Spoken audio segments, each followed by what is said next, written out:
In today's class, we will discuss reissue of forfeited shares. बेटा reissue of forfeited shares. चलिए देखिए आप इसमें reissue of forfeited shares में क्या करेंगे हम। मैंने आपको बताया था कि जो forfeited shares होते हैं ये हमने करा था। अगर ओरिजिनली इशू होते हैं पार पर या ओरिजिनली इशू होते हैं प्रीमियम पर तो फॉर फीचर की एंट्री आपने करी थी। मैंने आपको बताया था डायरेक्टर्स अगर चाहें तो फॉरफिट किए हुए शेयर्स को दोबारा से री इशू कर सकते हैं। अच्छा, जो री इशू होते हैं फॉरफिटेड शेयर्स वो तीन तरह से होते हैं, पार पर भी होते हैं, प्रीमियम पर भी होते हैं और डिस्काउंट पर भी होते हैं। क्लियर है बात? तो मैंने यहाँ लिखा री इशू ऑफ फॉरफिटेड शेयर्स। अब मैं यहाँ लिखता हूँ एट पार। पार पर अगर हम करेंगे तो क्या होगा बेटा, जब हम शेयर्स इशू करते हैं तो पैसा आता है शेयर्स इशू करके बैंक अकाउंट डेबिट। क्लियर हो गई बात? और जो शेयर्स का पैसा होता है वो क्या कहलाता है? Share capital. तो टू शेयर कैपिटल। मैं आपको एक बात बताना चाहता हूँ, जब फॉरफिट किए हुए शेयर्स दोबारा से री इशू होते हैं तो याद रखिएगा उसमें application, allotment, first call, second call ऐसा कुछ नहीं होता, सारा पैसा एक साथ आ जाता है। क्लियर हो गई बात? तो bank account debit to share capital ये आपकी एंट्री हो गई अगर हमने फॉरफिट किए हुए शेयर्स री इशू करे हैं पार पर। जब हम शेयर्स री इशू करेंगे तो हमारे पास पैसा आएगा। पैसा आएगा, रियल का रूल कहता है what comes in will be debited. तो बैंक अकाउंट हो गया डेबिट। अब ये बताइए, शेयर्स का जो पैसा हमने पब्लिक से लिया है ये पैसा कहलाता है शेयर कैपिटल, और इन फ्यूचर में कभी ना कभी हमें ये पैसा देना होता है तो ये हमारी लाइबिलिटी होती है। लाइबिलिटी का नेचर क्रेडिट, इस वजह से शेयर कैपिटल क्रेडिट। अब बेटा जो दूसरी एंट्री बनती है वो बनती है एट प्रीमियम वाली। Bank account debit, bank account debit to share capital, bank account debit to share capital to securities premium reserve, to securities premium reserve. अगर हमने फॉरफिट किए हुए शेयर्स प्रीमियम पर बेचे हैं तो हमारी एंट्री बन जाएगी bank account debit to share capital to securities premium reserve. तीसरी जो हमारी एंट्री होगी वो होगी at discount.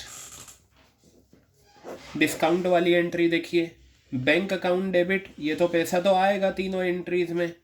Bank account debit, अगर फॉरफिट किए हुए शेयर्स हम री इशू करते हैं डिस्काउंट पर तो डिस्काउंट हमारे लिए नुकसान है और नॉमिनल का रूल कहता है debit all expenses and losses. तो बेटा नुकसान का नाम भी फॉरफिटेड शेयर्स के नाम से आता है, forfeited shares account debit to share capital. क्या आ गया? To share capital. अब आप ये तीनों बहुत ध्यान से देख लीजिए, आपके सामने तीन एंट्रीज हैं। अगर पार पर इशू करा है री इशू तो bank account debit to share capital है, प्रीमियम पर करा है bank account debit to share capital to securities premium reserve, यानी कि 10 वाले शेयर 12 रुपये में हमने इशू करा। अब अगर हमने नुकसान पे करा है bank account debit forfeited shares account debit to share capital. ठीक है, सबसे पहले आप ये देखिएगा यहाँ जो आता है ना वो आता है number of reissued shares. कितने शेयर्स हमने री इशू करे हैं multiply number of reissued shares री इशू प्राइस, यानी कि हमने कितने में री इशू करा। यही चीज़ यहाँ पर आएगी। मतलब सब में बैंक अकाउंट डेबिट जो है वो सेम रहेगा, number of reissued shares, number of reissued shares multiply reissue price. क्या रहेगा? Reissue price. क्लियर है? फिर again number of reissued shares, number of reissued shares multiply reissue price, reissue price. Clear है बात ये? तो number of reissued shares into reissue price, number of reissued shares into reissue price. Clear है बात ये? अब बेटा एक चीज़ ध्यान से देखिए, अगर क्वेश्चन कहेगा तो हम री इशू की एंट्री करते हैं। और अगर री इशू की एंट्री हो गई तो फिर आपको क्या करना होता है, आपको कैपिटल रिजर्व में फ़ायदा पहुंचाना होता है। सुने मेरी बात ध्यान से। ये बताइए यहाँ पर जो ये फॉरफिटेड शेयर्स क्रेडिट हुआ था, या प्रीमियम वाले केस में जो ये फॉरफिटेड शेयर्स क्रेडिट हुआ था, बेटा ये फ़ायदे वाला होता है। क्या होता है? ये फ़ायदा होता है आपका। ये बताओ, आपने शेयर फॉरफिट करे, उसने 300 शेयर्स पे एप्लीकेशन 4 रुपये दे रखी है, 1200 रुपये आपके आ गए। अब आप ये पैसा वापस करोगे नहीं उनसे, तो ये फॉरफिटेड शेयर्स आपका फ़ायदा हुआ। तो चाहे पार वाला केस हो या प्रीमियम वाला केस हो, फॉरफीचर की एंट्री में जो फॉरफिटेड शेयर्स होता है वो हमारा फ़ायदा होता है। क्यों फ़ायदा होता है? क्योंकि ये पैसा हमें वापस नहीं करना होता। क्लियर हो गई? अब ये तो है फ़ायदा। जब हम री इशू करते हैं तो इसमें देखिए हमारा नुकसान हुआ। ये 10 वाला शेयर हमने 9 रुपये में इशू करा, तो ये हमारा नुकसान हुआ। क्लियर हो गई बात? ये तो हम क्या करते हैं, फ़ायदे में से नुकसान माइनस करते हैं।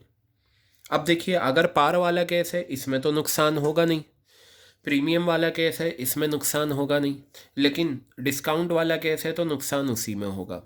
तो हम करते क्या हैं, मान लो इनमें से कोई एक एंट्री थी, फ़ायदा हुआ, तो पार वाला केस है, नुकसान नहीं है। तो अब वो जो हमारा ये फ़ायदा है, इस फ़ायदे को हमें कैपिटल रिजर्व में ट्रांसफ़र करना होता है। ये बताइए, फॉरफिटेड शेयर्स यहाँ पर क्रेडिट है, जब हम ट्रांसफ़र करेंगे तो ये क्या हो जाएगा, डेबिट हो जाएगा। तो एंट्री बनेगी फॉरफिटेड शेयर्स अकाउंट डेबिट। क्या बनेगी entry? Forfeited shares account debit. Clear हो गई बात? क्यों डेबिट करा मैंने? क्योंकि ये मेरा फ़ायदा था, क्रेडिट था। कैंसिल करो या ट्रांसफ़र करो तो ये डेबिट हो जाएगा, और कैपिटल रिजर्व में हम इसे ट्रांसफ़र कर देंगे। ठीक है बेटा, कैपिटल रिजर्व क्या होता है? कैपिटल रिजर्व वो रिजर्व होता है जो कैपिटल प्रॉफिट से बनता है। कैपिटल प्रॉफिट वो प्रॉफिट होता है जो नॉर्मल बिजनेस से नहीं कमाया जाता। ठीक है, जैसे फॉर एग्जांपल मशीन थी, मशीन को बेचकर फ़ायदा हुआ, तो वो कैपिटल प्रॉफिट है, क्योंकि मशीन बेचना आपका बिजनेस नहीं है। ठीक है, असेट्स को रीवैल्यू करा, उससे जो प्रॉफिट हुआ वो कैपिटल प्रॉफिट है। और भी बहुत सारे होते हैं, थियोरिटिकल होते हैं, हम ये डिस्कस करेंगे। तो देखिए, मेरा forfeited shares account debit to capital reserve, ये मेरी एंट्री आ गई ट्रांसफ़र करने वाली। अब मान लीजिए फ़ायदा तो यहाँ पर हुआ, और अगर प्रीमियम वाला केस है तो यहाँ भी नुकसान नहीं है, तो सारा का सारा फ़ायदा ट्रांसफ़र हो जाएगा कैपिटल रिजर्व में। लेकिन मान लो फ़ायदा ये है और नुकसान भी है, तो पहले आप फ़ायदे में से नुकसान माइनस करोगे, फिर जो बचेगा वो फ़ायदा आपका यहाँ पर कैपिटल रिजर्व में जाएगा। तो कहने का मतलब ये है, अब एक एंट्री होगी फॉरफीचर की, या तो ये केस होगा या ये केस होगा। एक फॉरफीचर की एंट्री हो गई, एक इन तीनों में से कोई एक एंट्री होगी। क्या होगी? इन तीनों में से कोई एक एंट्री होगी। और दूसरा तीसरी एंट्री जो होगी ये कैपिटल रिजर्व में ट्रांसफ़र करने वाली।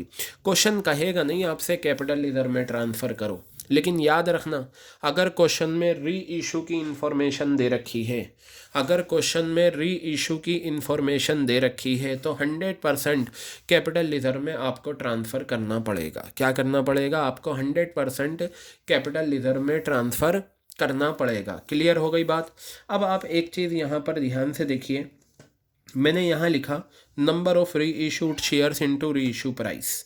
तीनों में री इशू, जितने शेयर्स री इशू करें। अच्छा, मैं एक चीज़ और बता दूँ आपको, अगर मान लो फॉरफिट 300 हुए हैं, 300 शेयर फॉरफिट हुए हैं, तो सारे के सारे री इशू हो सकते हैं। ठीक है, ऐसा भी पॉसिबल है कि 300 शेयर्स री इशू फॉरफिट करें हैं, लेकिन 300 में से सिर्फ 200 शेयर्स री इशू करें। क्लियर हो गई बात? ये तो वो क्वेश्चन बताएगा कि कितने शेयर फॉरफिट हुए हैं और कितने री इशू करें। क्लियर हो गई बात? अब देखिए, यहाँ पर मैं लिख देता हूँ, ये जो प्रीमियम है ये री इशू का है, तो इसमें आप लिखेंगे number of reissued shares, number of reissued shares multiply premium पर शेयर। एक शेयर पे प्रीमियम कितना है। क्लियर हो गई बात? और बेटा याद रखना, शेयर कैपिटल में हमेशा फेस वैल्यू आती है। क्या आती है? हमेशा फेस वैल्यू। तो आप यहाँ लिखेंगे number of reissued shares, number of reissued shares multiply face value. क्या लिखेंगे आप यहाँ पर, मल्टीप्लाई फेस वैल्यू। क्लियर हो गई, यानी कि 10 रुपये या जो भी है 100 रुपये वो आएगा। यहाँ पर ले लीजिए number of reissued shares, number of reissued shares multiply, हाँ, डिस्काउंट पर शेयर, डिस्काउंट पर शेयर डिस्काउंट कितना होगा, ठीक है। और इसमें तो आता ही है, आपको पता है, number of reissued shares, number of reissued shares multiply face value. Clear हो गई बात ये। तो बेटा ये आपका आंसर आ गया, ठीक है। यहाँ पर भी आप ले सकते हैं, फेस वैल्यू आती है यहाँ पर, number of reissued shares, ठीक है, मल्टीप्लाई फेस वैल्यू। बेटा ये अब मैंने एंट्रीज आपको करवा दी हैं। अब इन पर आपको बहुत अच्छी कमांड हासिल करनी है, क्योंकि ये तो 100% आपके एग्ज़ाम में आएगा जो मैंने करवाया है, ठीक है, 100%। फॉर फीचर की एक एंट्री, कोई सा भी केस, री इशू की एंट्री और कैपिटल रिजर्व में ट्रांसफ़र करना। अब मैं आपको क्या करूँगा, ध्यान से देखिएगा आप मेरी बात। मेरे पास 2 असाइनमेंट हैं, एक है प्रोराटा, एक है फॉर फीचर ऑफ शेयर्स। ये जो प्रोराटा है इसमें फॉर फीचर की भी एंट्रीज आती हैं, री इशू की भी आती हैं, कैपिटल रिजर्व में ट्रांसफ़र करने वाली भी आती हैं, ठीक है। क्लियर हो रही है बात। तो आप एक चीज़ ध्यान से देखिएगा, ये मेरे पास फॉर फीचर का असाइनमेंट है, इसके सारे क्वेश्चन मैं कवर अप कराऊंगा। ये वो क्वेश्चंस हैं, देखिए नेक्स्ट पेज पे भी क्वेश्चंस हैं जो आपके एग्ज़ाम में आ चुके हैं। ये कवर कराने के बाद मैं ले लूँगा आपका जो प्रीवियस ईयर, अब तो 2021 स्टार्ट हो गया है, 2020 में जो आपका कंपार्टमेंट रेगुलर और जो सीबीएसई ने इस साल सिंपल पेपर इशू करा, उसमें अगर 4 फीचर के क्वेश्चंस हैं वो हम कवर करेंगे। फिर ये 8 नंबर का क्वेश्चन होता है प्रोराटा का। इसमें टोटल पता है कितने क्वेश्चंस हैं आपके, 51। लेकिन आपको 51 क्वेश्चंस करने की ज़रूरत नहीं है, मैंने इसमें सारे क्वेश्चन दे दिए हैं जो प्रीवियस ईयर में आए हुए हैं। देखिए 1920 यानी कि लास्ट ईयर जो आया हुआ था क्वेश्चन वो भी मैंने डाल दिया, 19 में जो आया था, 18 में जो आए थे, बेटा ये सारे प्रीवियस ईयर वाला असाइनमेंट मैंने बना दिया। तो इसमें से कुछ क्वेश्चन ऐसे हैं जो बार बार रिपीट हुए हैं, जो होमवर्क में आ जाएंगे। ये मतलब ये समझ लो ये असाइनमेंट आपने कर लिया, आपके 8 नंबर पक्के, और सब में एक जैसी चीज़ें आ रही हैं। इसको मैं मॉडिफाई करूँगा, इसको सिंप्लीफाई करूँगा मैं आपके लिए, ठीक है, और फिर हम उसे करेंगे। तो फिलहाल हम देखते हैं हमारा फॉर फीचर ऑफ शेयर्स जो है वो असाइनमेंट में क्या हमें करना है, किस तरीके से हमें देखना है, ये चीज़ हम देखेंगे। और आप थोड़ा सा ध्यान दीजिएगा, जो बेसिक्स हैं उन पर भी आपको ध्यान देना है, ठीक है। तो मैं आपको बताता हूँ। अब चलिए कुछ क्वेश्चंस हम ले लेते हैं छोटे छोटे जो हमारे लिए आसान हैं, और फिर हम आगे बढ़ते हैं, ठीक है। अब चलिए आप देखिएगा, शायद मैंने ये क्वेश्चन लिया हो फॉर फीचर के असाइनमेंट में, ये आपका, हाँ ये आ गया, यही है। चलिए बेटा देखिएगा, ये आपका हो गया। अब हम क्वेश्चंस की तरफ बढ़ते हैं, और मैं एक पेज ले लेता हूँ जिस पर हम क्वेश्चंस करेंगे। तो आप देखें क्वेश्चंस, रुक जाइए बेटा, पेपर निकालने में।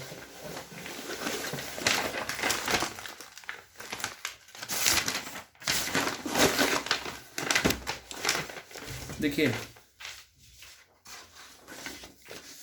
वैसे तो मैंने आपको बता दिया है, एक सिंपल सा क्वेश्चन मैं ले लेता हूँ, मुझे छोटा सा मिल जाए, क्योंकि इसमें फिर आगे के क्वेश्चन आपको दे रखे हैं। फॉर फीचर ऑफ शेयर्स में अगर मुझे एक सीधा सा क्वेश्चन मिल जाता है, सिंपल सा, ठीक है, तो मैं आपको वो क्वेश्चन पहले करा देता हूँ ताकि आपको एक आइडिया हो जाए कि किस तरीके से हमें करना होता है। चलिए फ़िलहाल इसी असाइनमेंट से करते हैं। देखें क्वेश्चन नंबर 1 लेता हूँ मैं असाइनमेंट का, ठीक है, असाइनमेंट का क्वेश्चन नंबर 1, ध्यान से देखिएगा इसे। XYZ limited forfeited 500 equity shares. कितने शेयर फॉरफिट हुए हैं? 500, 100 रुपये की फेस वैल्यू है। बेटा ये चीज़ आप याद रखिएगा, सबसे पहले आपको फेस वैल्यू का स्प्लिट अप बनाना है। तो मैं यहाँ पर लेता हूँ फेस वैल्यू। फेस वैल्यू कितनी है? 100। क्लियर हो गई बात। आपको ये देखना होगा कि शेयर्स इशू पार पर हुए हैं या प्रीमियम पर। देखिए 500 शेयर फॉरफिट करे हैं, 100 रुपये का एक है और ये ओरिजिनली प्रीमियम पर इशू हुआ है, तो आप प्रीमियम निकाल लीजिए। और मैंने बताया था अगर प्रीमियम परसेंटेज में है तो हमेशा फेस वैल्यू पर कंप्यूट होता है। फेस वैल्यू आपकी 100 रुपये है, इसका 10% अगर मैं लेता हूँ तो मेरा 10 रुपये का प्रीमियम आ गया। मैं कह सकता हूँ मेरा 100 रुपये वाला शेयर कितने रुपए में गया? 110 रुपये में। यानी कि 110 रुपये, 110 रुपये क्या है? ये आपका इशू प्राइस हो गया। अब इन्होंने देखिए किस तरीके से बताया। सबसे पहले स्प्लिट अप बनाना बहुत ज़रूरी है, अगर आप ये नहीं बनाएंगे तो यू विल गेट कन्फ्यूज्ड।